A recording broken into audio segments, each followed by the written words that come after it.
I know you addressed this in your press conference, but for you, how important is it to beat them and to get top of the group?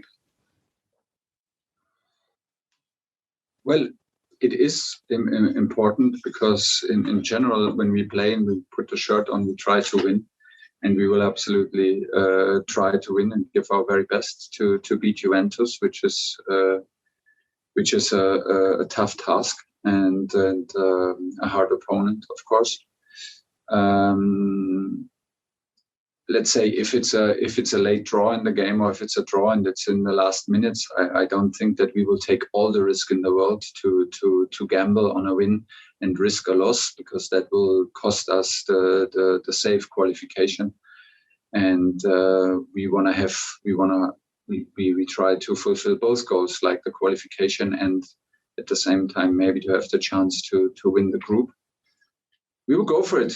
It's like I said, it will be it's a tough one. It's a big opponent, and nice occasion for good performance. I mean, you obviously you know what it takes to be successful in the Champions League. That's for sure. How much does it really matter whether you finish top or second in your group nowadays? If you ask Real Madrid, they will maybe say no. I think they were like 3 times second and won it 3 times in a row. If you ask me personally, I think it's always a better situation for the next round. You can start an away game. You have a second leg at home, and for me, it's a bit you have this little advantage. In general, listen, it depends on personal feelings. It depends on the draw. It depends on the situation. First of all, we don't gamble on this, and we do not look at other groups at this stage, because we are not qualified, and we have to focus on that. Before we talk about winning the group, we should make sure that we qualify, and by doing so, we try to win games. This is what we do. You cannot gamble on first place, second place. This is only distraction. After that last meeting with Juventus, the goals really started flowing, and they kind of haven't stopped since. Mm-hmm. Was there anything in particular that changed after that game? Yeah, a lot of things changed after that game, and there was the defeat against Man City, and then the defeat against Juventus. Sometimes you need this. You need this to also question yourself, to learn from these defeats. We were in kind of control of this game in Juventus, but we lacked a higher rhythm. We lacked precision. We lacked maybe like a certain free spirit to take more risks in the right zone on the pitch. So yeah, we changed a bit the approach. We changed it sharpened our mentality, and we found back into our best identity, into our best shape, which is it's a good thing. When your team is as good as your team is at winning 1-0, and certainly as it was before the Juventus game, at getting a lead and holding it, is there a challenge for you in terms of making sure that they do go on the attack? They don't settle for one goal, and our players. Yeah, for the players. Yeah, we want this. We want to install it. It's always the best thing to defend is to constantly keep on attacking. But sometimes it happens like this, that a goal has huge influence, not only on your team, but sometimes you see it also that sometimes if you're one goal ahead, the other team plays with a bit more courage, with a bit more of the attitude. They have nothing more to lose. So there are not many goals normally in football matches, and they have a huge influence on the attitude, on confidence. So does not necessarily has to not only be on us when we maybe cannot score anymore. In general, I would say that we go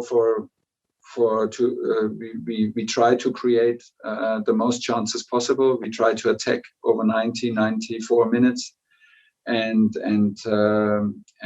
we absolutely want to install a behavior that we constantly play like it's 0-0. We do our stuff on the highest level and do it relentless, and do it with a certain spirit and quality. This is what we're up to. So not to be influenced by if it's away game, home game, what kind of situation is it, what kind of competition, and what's the score. We try to do our things on the highest level, no matter what. At the other end of the pitch, I'm sure I'm not telling you anything you don't know here, but obviously there's been in the Premier League, there's been quite a big difference between the number of goals you've conceded and what your expected goals say you might have conceded. Is that something that concerns you, or is there maybe something that the data isn't seeing in your team? It was like this in the beginning of the season. We were like a bit too much relying on Edu and Kepa's quality and goals. We conceded a bit more chances. But, given the pre-season, given the fact that players came from big tournaments, was South Americans and also the European tournaments. So this can happen sometimes. We are working on it in the last games. It was absolutely not like this. We had clean sheets. We deserve to have clean sheets, and we kept the expected goals also very, very low. This is something that we look into it, because you cannot only rely and judge by pure result. The result is too often misleading in football, because it's such a huge factor. It's also luck and bad luck in games. So we are looking into this, but recently we are very happy with the development. Last one, please, James. Oh, yeah, last one. Okay, sure. Just wanted to very quickly fight. Obviously, we're from the US. Christian had a great impact off the bench, played really well as a striker. Is that a role you can see him maybe fulfilling more often as more central rather than off the wings? Yeah, well, in our system, we have like these naturally three offensive positions. For me, he can play any positions of these three. He can play in the middle, like as a number 9. He can play double striker, and he can play as half winger, left side, right side. He had fantastic matches in Dortmund as a wing back.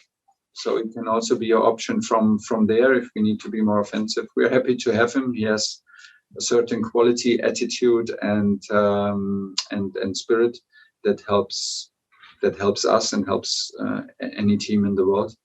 Happy that he's back. He waited for a long time, and very happy that he was decisive in his first match.